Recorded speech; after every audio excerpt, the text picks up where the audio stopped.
Today I'm going to show you guys what I found in my engine compartment when I had my other truck. And I thought, okay, maybe I should go make a video because it's important to take a few steps and have a look at a few things before you start your truck after it's been parked, say for a week or two. It's imperative that you take care of a few things before you start it up. Have a look at this.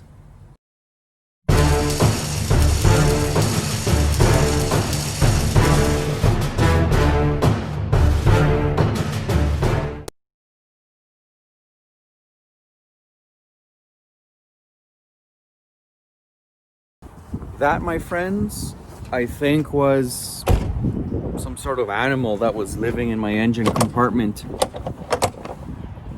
It probably sensed the warmth of the engine. I had plugged it in, and it took up residence on top of my engine, and that was obviously droppings of a cat, a raccoon. It could have been a fox as well. So let's have a look at what's going on here under this engine right now. We had a snowfall at Christmas, and a lot of snow definitely was on top of this truck, but it melted already, so that's a good thing.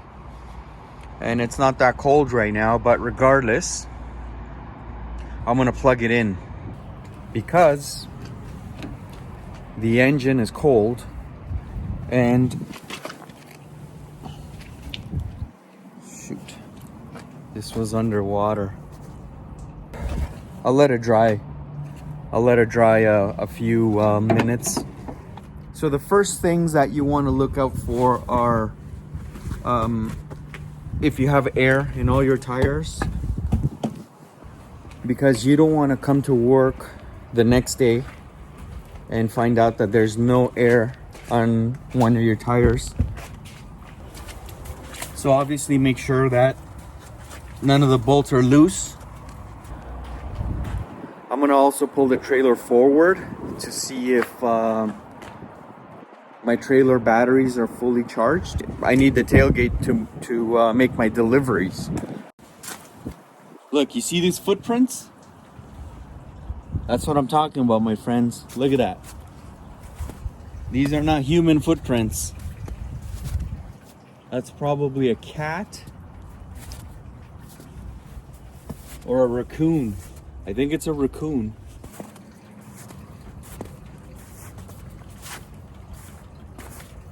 Yeah, a lot of critters take up residence around here.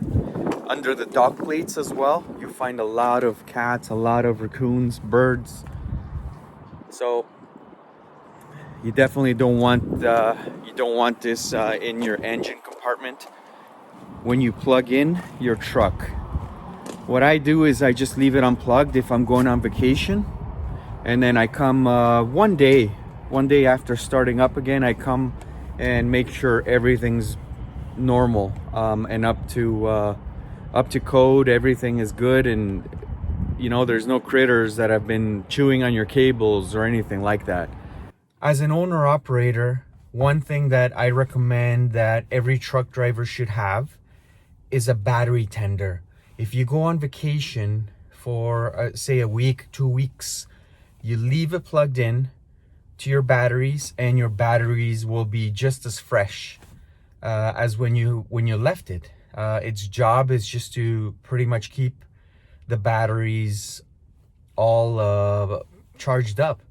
In my case right now, I only took a few days off, less than a week, so these batteries should be fully charged. As for the fuel, you probably shouldn't be worried about the fuel going bad for 2 weeks. I'm gonna leave my truck plugged in after I leave today, but right now I'm gonna get the truck started and see if I have any issues with the engine. Whenever you're starting a cold engine, you might want to leave the key on the on position before starting it, just for a couple minutes.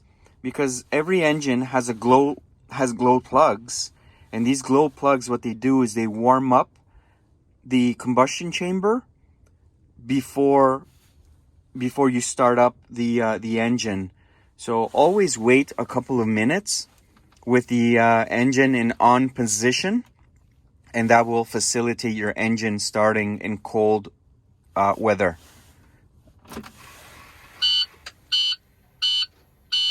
Another thing that you have to look out for, make sure you don't have any major air leaks. If the MTO or the DOT find and hear these air leaks, they will definitely get their attention, and it could be enough to go into a level 2 inspection.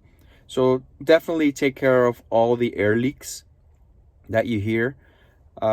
Your tanks shouldn't be empty when you come to work the next day. They should have some air, and if they are empty, then there's a leak somewhere.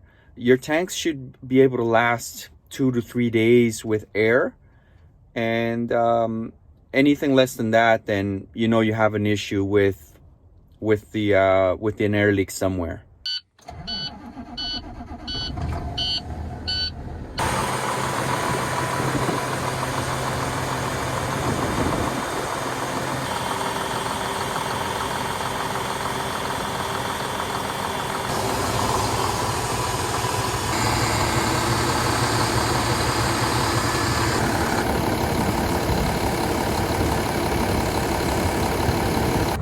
So the air just cut out at its normal PSI. Looks like we got 14.5 volts. It looks like we have a coolant leak. It looks like it's coming from the coolant filter, and I'm gonna get the mechanic to have a look at it and see what exactly it is. Let's go have a look at the tailgate. If you own your own trailer, I suggest you leave the glad hands connected, because if water and moisture and snow and any of that gets in here, once you supply the air, it pushes all the moisture down the line, and once the temperature drops below 32 Fahrenheit, 0 Celsius, all the lines freeze up, and then it becomes a problem. It's happened to me before, so I always leave my glad hands connected. So there's no major leaks on the hydraulics side. This one's been leaky for a long time. This trailer is gonna go out of commission pretty soon. I have my next one already set up to go on the road. This one is getting too old, too rusted, and too full of problems. Looks like there's no leak on the hydraulic motor, and there's no issues with the battery box. Yeah, you can see over here how old this trailer is getting. That's it for this video. I hope you guys found it very informative. I'm gonna leave this truck plugged in, and it's just literally one day. I don't like to leave it plugged in for too long because of the critter problems that we have in this area. I have a video that I'm working on right now, which is about the Cummins engine versus the MaxxForce engine. Which one has more fuel efficiency? Okay, guys, so that's gonna be the next video, and for right now I'm gonna say thank you for watching. If you guys found this video informative, hit the thumbs up button, subscribe, and I'll see you guys in that next video.